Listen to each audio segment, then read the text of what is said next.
What's up guys, Jerry here with Sanctified Supply Co. We're in the print lab today. Just wanted to make a little video showing you guys some of the behind the scenes. We're gonna get these Harvest t-shirt. The Harvest is plenty, but the Workmen are few. We've already got it lined up. I've done some test prints. So you probably won't see a lot of the printing process on that. And give this video a thumbs up if you don't mind. For this t-shirt I use FN-INK low cure ink, and I'm curing it on my Big Buddy BBC conveyor dryer. Shout out to BBC and Ryonet FN-INK for your awesome products. Alright, so in this scene you're going to see me putting down some pallet tape. This is so that I can put my liquid adhesive on my pallet without having to clean it off every time I'm done with a job. It just makes my workflow a lot easier. I highly recommend pallet tape and liquid adhesive. Specifically liquid adhesive over a spray adhesive. The spray adhesive tends to overspray onto the floor, onto your conveyor dryer, your flash dryer, your shoes, and even sometimes on your garments. And so I think it just makes for a cleaner work environment. It also lasts longer and allows you to get a lot more t-shirts printed without having to fuss around with reapplying adhesive to your pallet. Alright, so not a whole lot to talk about in this scene. I'm just applying some liquid adhesive to my pallet tape that we just fastened to our platen, of course. And we're going to want to make a nice even layer, so I'll spread a thin layer across the top, and I'll grab my spatula and I will proceed to disperse it evenly upwards first, and then I'll go ahead and hit it from the side, spreading that out in kind of a checkerboard pattern, that way that it's nice and thin. No globs that gonna stick to the underside of your t-shirt. Okay, so now that we got our pallets ready and we're ready to do a test print, we need to mix up the ink like ridiculously well, because when it sets, the oil separates from the pigment and that will not make a lasting print. So you want to make sure that this is extremely incorporated before you start printing.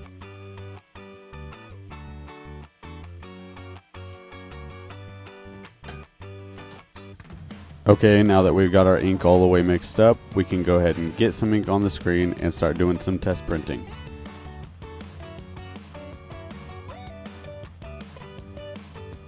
While I'm doing these test prints, I'm checking for a few things. One, and most importantly, I'm making sure that we're getting a good looking print that's even in texture and pigment. And the other thing that's equally as important, maybe more important in fact, is that we're getting a proper curing temperature. So I'll be checking the dryer periodically to make sure that the ink has come up to temperature and that the dwell time in the dryer is sufficient.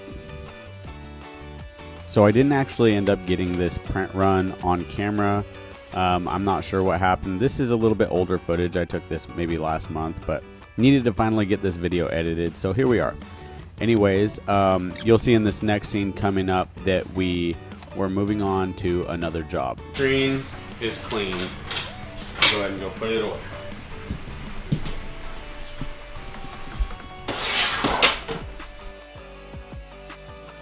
We're going to be printing the Come Out of My People t-shirt. That's right here. We're going to get this guy on here.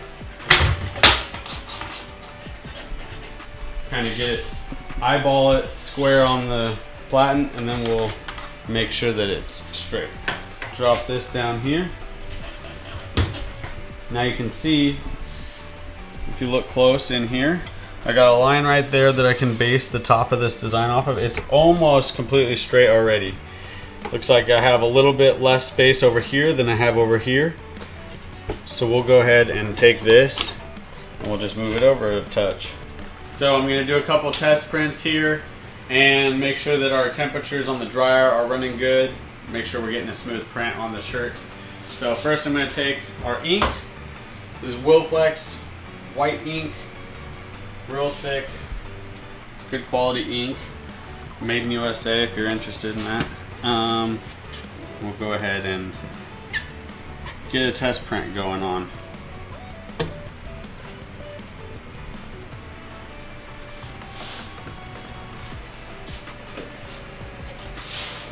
Okay, we're gonna flood. pull it clean. All right, now we're gonna flash it. It's not gonna be totally pigmented yet, but we're gonna flash it for just a minute, just a second. It doesn't need long, so we'll go ahead and flood this while we're flashing. Pull it off of there. You don't want it over flashed, or else this underneath layer will not bond to the top layer. See, it's a little under flashed right now. You don't really want the ink to come off on your fingers, but you don't want it too dry either. So I'm gonna flash it for just another minute, or not a whole minute, right? But now let's take a look. I got no ink on my fingers now. Let's see. Oh, still coming off a little bit. The platens aren't heated up yet, so this will go a little faster. And you can also adjust the off contact of your screen, of your flash dryer to the platen. Got a clean finger. Let's take a look now. Now it's not coming off on my finger. That's right where we want it. Don't want it over cured though, or else this second layer of ink is not going to fuse together with that first layer. So now, a little bit held on to the screen. Don't want that. All right, so that's a nice solid white. It could be a little bit better. I might adjust my off contact slightly lower so we get a really smooth and clean print.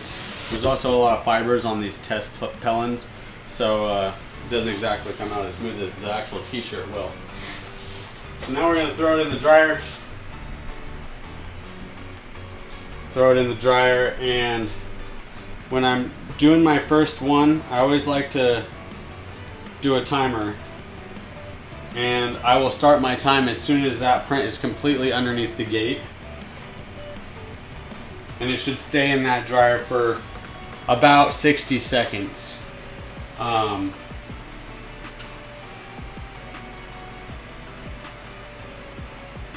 All right, now it's under the gate. We'll do a little fast forward for you so you don't have to sit here and watch me wait on this. Fabric is starting to emerge. Right at 60 seconds is when it's coming out of the gate. All right, and now the temperatures on this ink are 364, which is running pretty hot. 350, that's still pretty hot. So what I can do is I can speed up my belt just slightly. I'll get out of the way so you can see what I just did. It was at 15. That's kind of the standard. So 850 and 15 is where I set my, I have my stuff preset for. Now I can, first method of adjustment is my speed.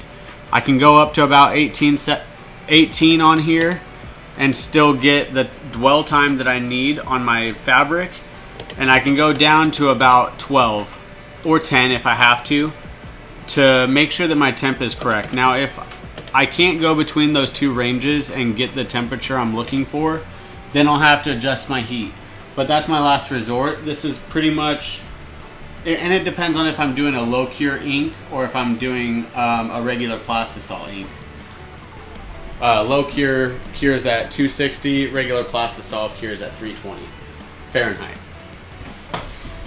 So I just adjusted the speed on my belt. We were running at 350 to 360 degrees, which is really not too high, but I want to keep it right around 330, 340. The cure temp is 320, so I want it just above that, but I don't want it to run through the belt so fast that it isn't able to cure both the first and second layer of ink that I put on there. Now you can see this looks a little bit scratchy, and it is. It's kind of a rough texture. That's not what we want. So I'm gonna drop my off contact down just slightly and see if I can get it to be a little smoother than that. So put this back on here. Probably right around there will be good. Now you don't want any wrinkles in this when it sticks down to the platen, or that will mess up the print. Now come down low and let's take a look at this off contact. So the off contact actually looks pretty low. It might be too low, in fact. I'm gonna bring that up just a touch. Grab this here, 9/16, I think. And I'm gonna bring this up just a tiny bit. Always better to make small adjustments than to go too far and then come back and go too far and come back. Just work in one direction and small adjustments. All right. Now, also as this ink warms up, it'll be smoother and smoother. So let's go ahead and give this a shot.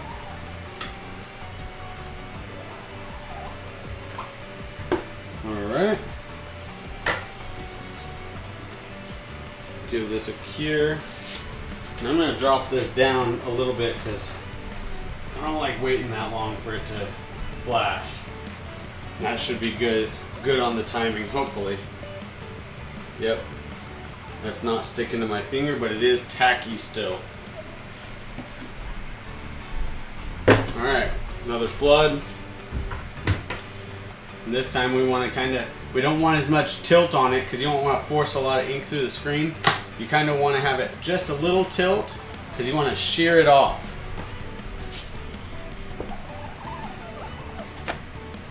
Just like that, and you want to keep your angle of your squeegee the same all the way through.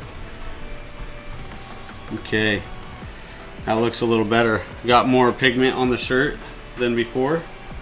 See that?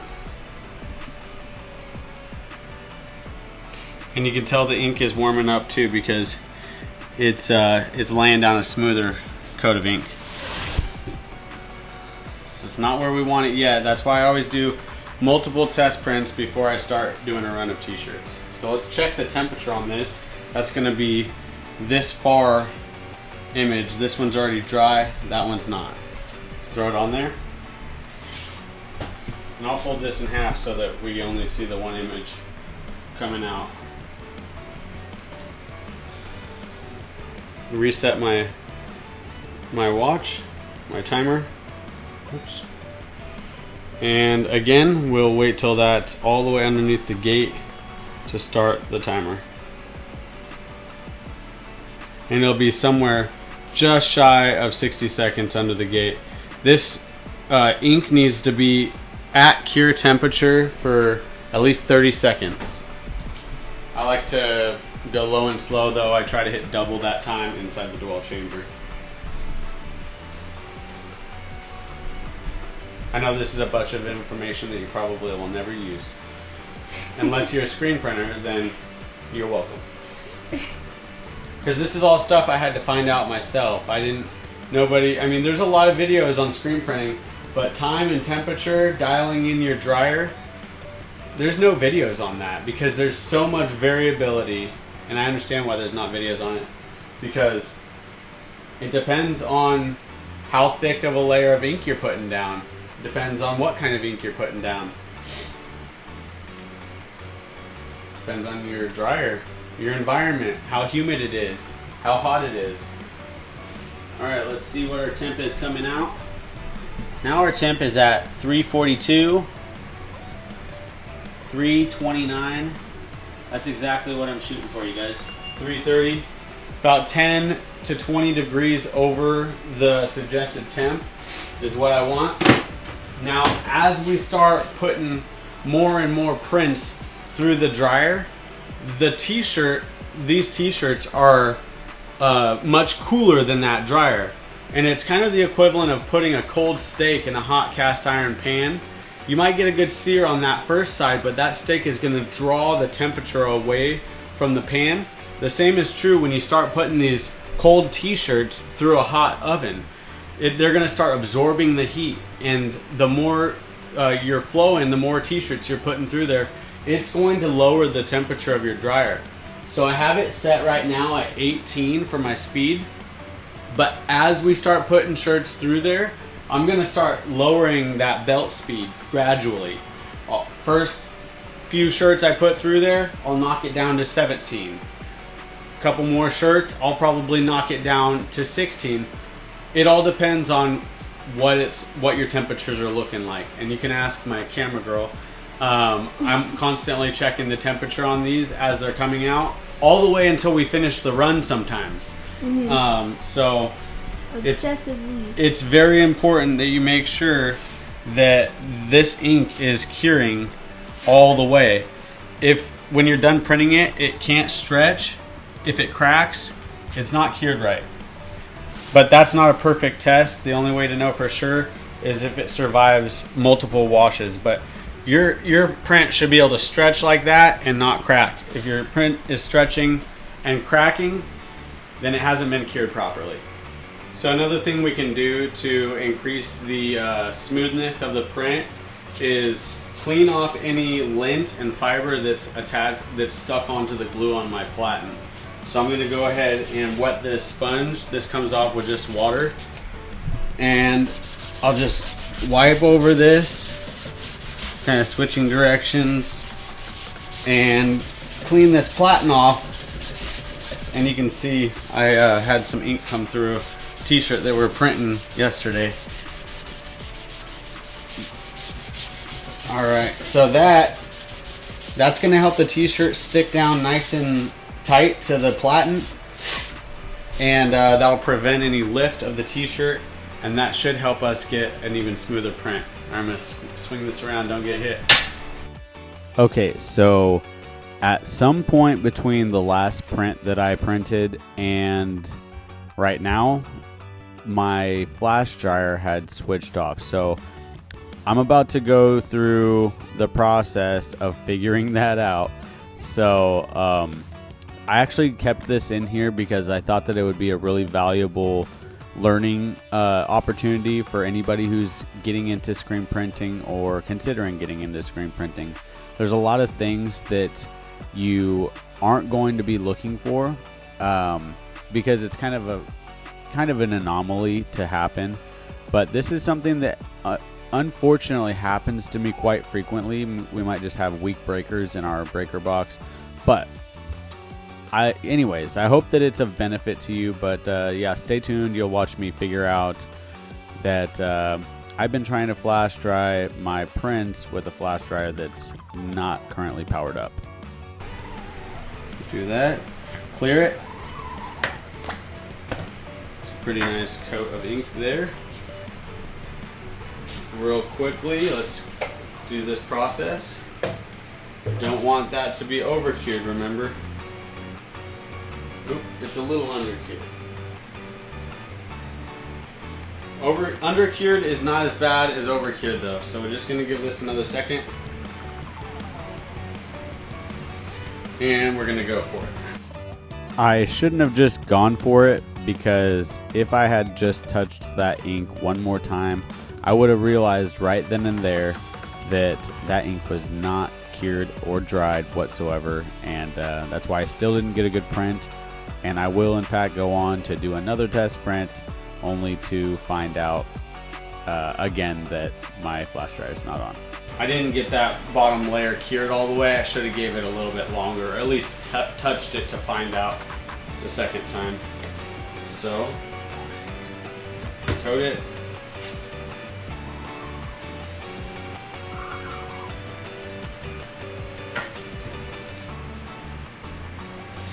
Flash.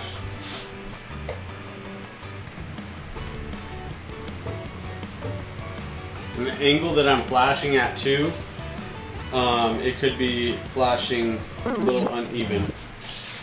So here's what happened, you guys. This is something you want to look out for. It's not curing all the way because the breaker flipped on my flash dryer and it's not all the way hot anymore. That is going to be a problem if that happens. So that's why this one wasn't as pigmented, and it's probably well, the other ones were flashing just fine, but you want to keep an eye on that in case it flips the breaker. These things use a lot of electricity, and yeah, that's something to be aware of too. So we'll keep that in here because it's stuff that happens while you're screen printing that you gotta watch out for. You don't want to be running practice prints, or especially your real t-shirts, and not know why you're not getting a smooth print. That's why it's important to test to make sure that you're getting tacky and not wet before you print the second print. So this brings to mind the importance of having a good flash dryer, and also made me think of, man, I can't wait to get my hands on a 4-station press with a really high quality quartz flash dryer.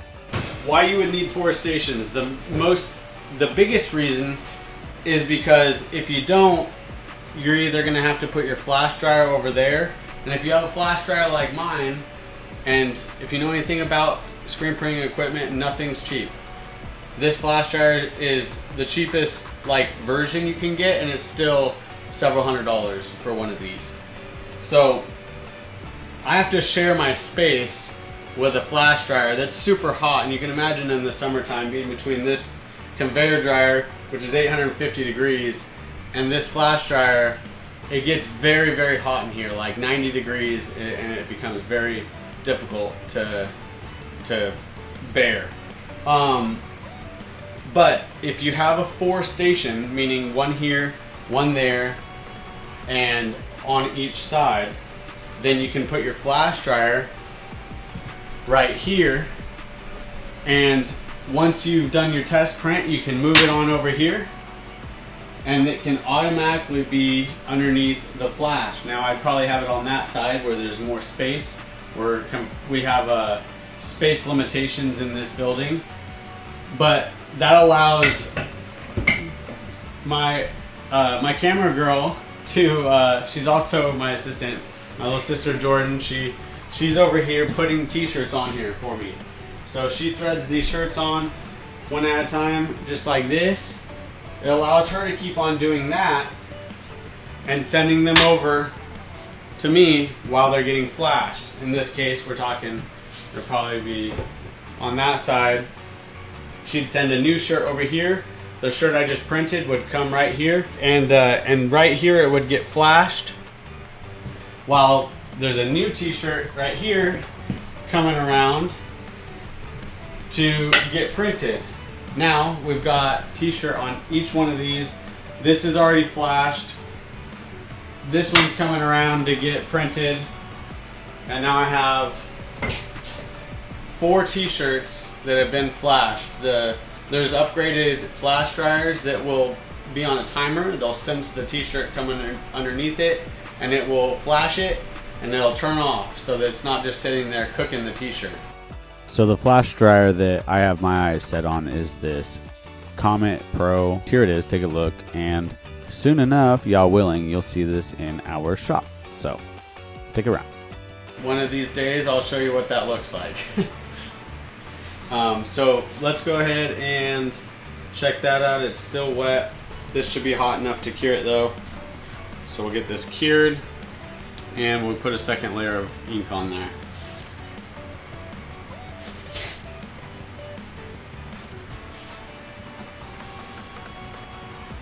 Okay, now it's hot enough. Another way to tell if your flash is even is check over here. Over here, see, this is a little bit less cured on this side, see? And it's not too bad. It's barely tacky right on the R. And then right there, you see that? It's not getting completely cured all the way around the t-shirt. Now in the middle, it's plenty cured, but on these edges is where it might not get cured enough. So what does that mean for this? What do I do about that? Here's what I do. I'll swing this thing back over here, and you gotta make sure that you have enough. See, this is the back of it. This is the heat element. Well, this line, the back of it is really close to that, so we want to move it back so there's more of that heat element over this corner. But kind of I would need a larger flash dryer to pull this off at an angle the way I'm doing it. That's why I kind of have this, so that it's a little bit lower on this far end than it is over here. You'll see it's a little bit closer to the platen on that end. Here, look, start to see some smoke coming out. If you see that on your flash, you're cooking it too much. But I wanted that to be, you know, safe to touch. We don't want ink all over the place, so they'll end up on our t-shirts that we're gonna print. Fresh canvas, freshly tacky tat. We got a little lint off of it. Let's go ahead and throw some ink on this.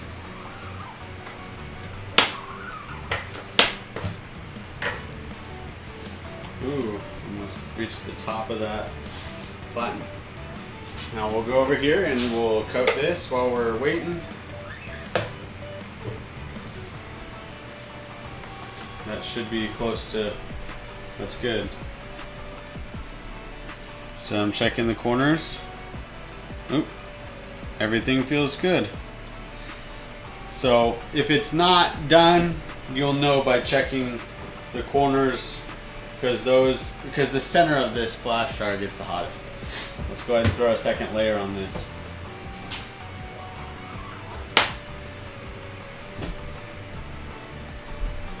Looks alright. Let me give him one more pass. I kind of want to pull it clean. Alright, it's a little better. I think that's as smooth as we're going to get on one of these test fabrics. Now we'll throw it through the dryer and see how hot we're drying it at. And now we wait.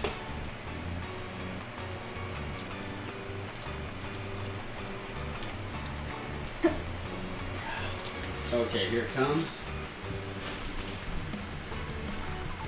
315, 340, 335. On this side, it's always a little cooler. 333, 326. Okay. So yeah, we got good drying time there. I'll drop this back down to 16. We'll start printing some t-shirts. You guys missed something deep, okay? We have good conversations over here. All right, got a t-shirt for me? Yes. Awesome. All right, so this is one of those instances that it actually took us about 3 to 4 times longer to set up this job than it did to actually print it. Unfortunately, that's not really a rare occurrence. Sometimes I just have a lot of difficulty dialing in the cure temperatures of the conveyor dryer or making sure that everything's set up right. I don't like to start my run of t-shirts until I have practice prints that are worthy of being purchased. I like to make sure that any products that you guys receive from us are quality, that you don't have any regrets about making a purchase with us. And just overall, you know how scripture says, anything you do, do with excellence as unto Yahweh. Well, we take that to heart here at Sanctified. So I really enjoyed doing this for you guys. If you've stayed this long in the video, I want to say thank you. We really appreciate it. Our YouTube channel is almost up to 3,000 watch hours, which means that we will soon be able to link products to these videos. And that's kind of exciting to us. We don't really care about being monetized by YouTube, but we do want to be able to attach our products, and that's how we make a living. So if you've ever purchased from us, we really appreciate it. It means a lot to me and my family, and we just pray blessings on you and your family. And again, thank you for watching. All right, so we just finished printing the back of all these Coomp shirts, and my camera battery is about to die, so we're gonna wrap this video up right here. The prints are turning out really good. I'm happy with them, and I just want to thank you guys for watching, and we'll see you in the next video.